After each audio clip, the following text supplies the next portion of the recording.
última aula aqui, fratura do malléolo lateral tratado com haste intramedular. Vou mostrar alguns casos. Eu sou faculty-all, não tenho conflito de interesse. Começar. Como que vocês tratariam essa fratura?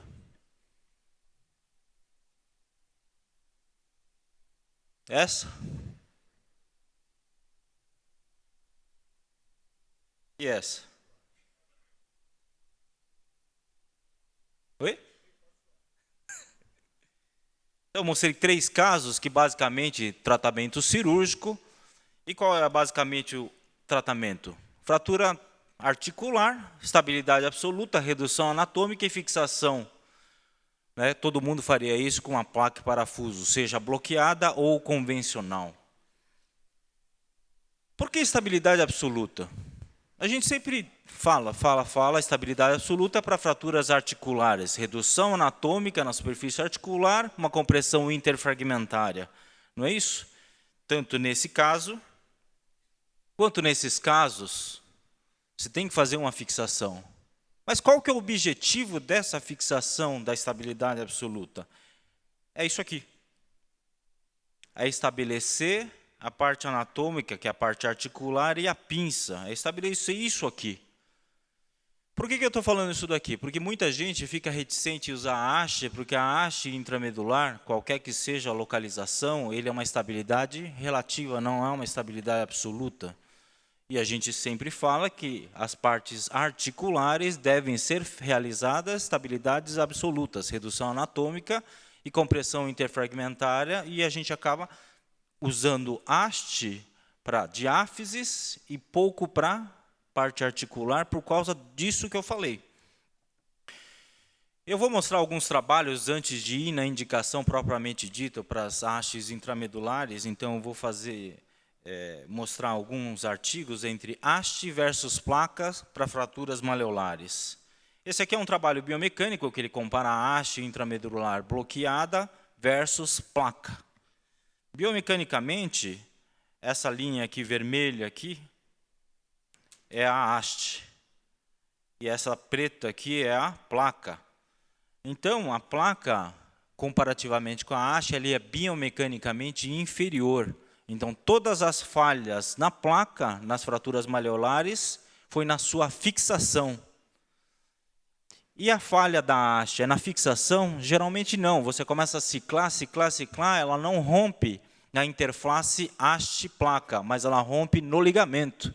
Então, biomecanicamente, a haste nas fraturas maleolares ele é muito superior às placas. Isso é trabalho biomecânico. E trabalho em vivo? Isso aqui é um comparativo de 35 placas e 36 hastes. Então, placa via lateral com placa bloqueada versus haste de forma percutânea. Será que tem diferença? Em relação à consolidação, não. Não tem diferença significativa. O que muda é em relação às complicações. Complicação na placa ocorreu em 56% e as hastes em 7%. Quais são as principais complicações? A principal seria a deiscência e a infecção, que é a lesão de partes moles provocada pela agressão do implante, e quanto do corte que você vai realizar nessa região. Esse aqui é um outro trabalho, que ele compara haste versus placa, comparações entre a placa e a haste. A placa ficou em 30% e a haste 10%. Isso aqui é complicação no geral, não só a infecção. Considerando só a infecção, a placa beirou entre 26% e 40% e a haste de 1,5% a 6%. Então, em relação às infecções, as hastes têm muito menor devido ao quê? Às mínimas incisões. Complicações aqui são as hastes mais antigas, que são as hastes sem bloqueio, teve em 21%, e as hastes de nova geração, que são as hastes bloqueadas, 5%. Então, as hastes de nova geração têm menos complicações que as hastes mais antigas para tratamento das fraturas maleolares, principalmente da fíbula. Esse aqui é um outro trabalho mais recente, 2017, compara 50 pacientes tratados com placa e 50 pacientes com haste. A principal diferença é infecções. Aqui, no caso das hastes, nenhuma infecção de partes moles. E aqui, 8 nos casos das placas, que é 16% de infecções superficiais. O que acontece nesse caso aqui, ele teve que ser removido 5 parafusos de bloqueio. Eu vou falar mais adiante, porque eu removo os parafusos de bloqueio mais para frente. Quais são as indicações básicas? Weber B, Weber C.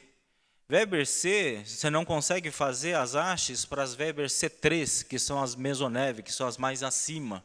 Por quê? Porque as hastes elas são curtas, elas não vão até a parte proximal. Então, é Weber C, logo acima da sindesmose, e todas as Weber B. A Weber A não dá por causa da impossibilidade de fixação com um parafuso de bloqueio. Então, basicamente, primeiro é osso osteoporótico, devido à sua maior fixação e a maior rigidez. Alterações vasculares que não permitam incisões muito grandes nessa região do tornozelo. Diabetes é outra, que você fica preocupado em operar pacientes diabéticos. E, por último, fumantes. Então, basicamente, em relação às indicações das hastes, é Weber B e C, logo acima da sindesmose, e essas 4, osso osteoporótico, alterações vasculares, pacientes diabéticos e fumantes. Então, basicamente, são essas. Quais são as vantagens? É uma fixação estável, com mínimo acesso. Reparem que para fraturas do Weber B tem uma pequena incisão, que é onde você introduz a haste. Essa daqui é uma incisão para você fazer o bloqueio de anterior para posterior no segmento distal. E essa daqui é para você fazer o bloqueio da sindesmose. Eu vou falar porque todas essas hastes, pelo menos o que eu conheço aqui, tem que fazer o bloqueio da sindesmose. Por quê? Porque as hastes elas são finas na parte proximal. Então, ela não tem o parafuso proximal. Então, quem bloqueia a haste para evitar a migração e a rotação do fragmento é o parafuso sindesmose, que eu vou mostrar mais para frente. Mobilidade é precoce, você pode mover no dia seguinte. Isso daí, a placa, vocês vão falar assim, a placa também dá para fazer isso? Dá, realmente. A outra diferença é a carga precoce, você pode dar uma carga total no pós-operatório.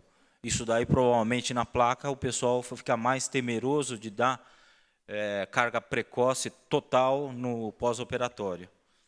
Então, vamos lá. Alguns casos, que são aqueles 3 casos que eu apresentei logo no começo, fazendo com haste. Então, essa daqui é uma fratura Weber B. Então, tem uma fratura com desvio do maléolo lateral e uma lesão do deltoide. Aparentemente, o paciente é jovem, 45 anos, masculino, torção de tornozelo a 1 hora. Dá para fazer tanto placa quanto haste, e escolhi a haste. Radioscopicamente, você pode tentar fazer uma redução indireta, que é pouco possível nos casos, mas nesse caso eu consegui fazer uma redução adequada. Eu coloco o fio guia, isso aqui é uma visualização do perfil. A técnica da haste, ele manda colocar na ponta aqui do maléolo, nessa região onde tem... eu fiz vários casos indicando a técnica, eu vi que na hora que você introduz pela ponta do maléolo lateral, ele fica muito rente à cortical lateral. Então, depois que eu fiz uns 5 casos, eu comecei a colocar mais medial. Então, o ponto de entrada mais nesse ponto aqui, em vez nessa região. Então, é basicamente aonde? No longo eixo da diáfise da fíbula, que eu acho que ele entra melhor, ele fica mais acomodado em relação à técnica original que ele fala que é na ponta da fíbula. Então, você faz uma pequena incisão mais ou menos a 2 centímetros distal à ponta da fíbula. A incisão é mais ou menos de 1 centímetro. Você vai com o Kelly, disseca essa região e você coloca um fio guia, fresa e introduz a haste de forma percutânea. E depois, são 2 bloqueios no fragmento distal. E, por último, esse parafuso aqui, que é o parafuso transindesmoidal. Esse parafuso é necessário colocar? É, porque ele que vai manter a redução em relação à rotação, que é o principal problema nesse tipo de fratura, é a rotação externa do fragmento da fíbula, e ele que vai manter. O grande problema é que isso daqui, mais para frente, o que pode acontecer se o paciente começa a andar? Ele quebra. Tá? Aí eu vou mostrar porque eu vou retirar. Geralmente eu retiro em todos os casos. Então, isso aqui é o pós-operatório imediato. Tem uma pequena incisão aqui para o parafuso transinesmoidal. Essa aqui é a incisão da entrada da haste. E essa é a incisão dos dois parafusos de anterior para posterior com a fixação. Então, basicamente, a cirurgia ela é muito mais rápida do que você fazer uma placa de parafuso. E esse daqui, na primeira semana pós-operatória, aquele caso que eu mostrei, ele já deambulando sem carga, com pequena dor, mas deambula sem necessidade do uso de muletas. E após 10 semanas, ele deambulando bem. O caso que não tem lesão da sindesmose, eu tiro mais ou menos o parafuso entre 8 a 10 semanas. Lesão que tem fraturas de maleolares, que tem lesão de sindesmose, eu espero para tirar esse parafuso até 12 semanas. Esse paciente eu tirei em 10 semanas. Eu tiro em todos. Precisa tirar? Não. Teoricamente, se você não tira, qual que é o risco? É quebrar esse parafuso. Eu tive uma experiência desagradável, que eu operei um engenheiro, quebrou o parafuso, ele estava andando normalmente, só que ele ficou encrencando que tinha um parafuso quebrado no tornozelo dele. Aí eu tive que fazer uma abertura medial, tirar o parafuso, aquela parte do parafuso da tíbia. Depois desse caso, eu tirei todos os parafusos, para não ter esse problema. Então, lesões Weber B, que não tem lesão de sindesmose, eu tiro entre 8 e 10 semanas. E pacientes que têm lesão de sindesmose, que são as Weber C, eu tiro em 12 semanas para não ter risco de abrir a pinça. Esse aqui é um outro caso, 64 anos, masculino, torção de tornozelo a 20 minutos. A diferença, isso aqui, ó, uma análise radiográfica após anestesia, ó, mesmo com manobra de redução, isso aqui não conseguia redução adequada. Dá para deixar assim? A haste nessa região ele não tem a capacidade de reduzir o fragmento. Então, você tem que fazer uma pequena incisão, vai com a pinça de redução e reduz.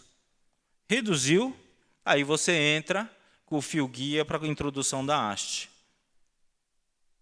Vocês lembram que eu falei que eu entro um pouco mais medial, não igual a técnica que ele manda na ponta do manel lateral. Faço a fixação aos 2 parafusos distais, depois eu fixo a parte do parafuso maior, que é o da sindesmose. Isso daqui é pós-operatório imediato. Isso daqui, vocês reparem que essa incisão, onde entra o parafuso de sindesmose, é a mesma, basicamente, no ponto de entrada, na incisão que você faz para reduzir a fratura, nos casos de Weber B. Então, a única coisa é que quando você precisa fazer um clamp de redução ou alguma manobra de redução, você tem que fazer uma incisão um pouco maior. Só que aqui são 3 incisões pequenas, e no pós-operatório, que é no primeiro dia, quando eu fui passar a visita para dar alta no paciente, ele já estava andando também. Tem problema? Não, não tive falha em nenhum dos casos. Isso aqui é uma semana pós-operatório. Tigre, né?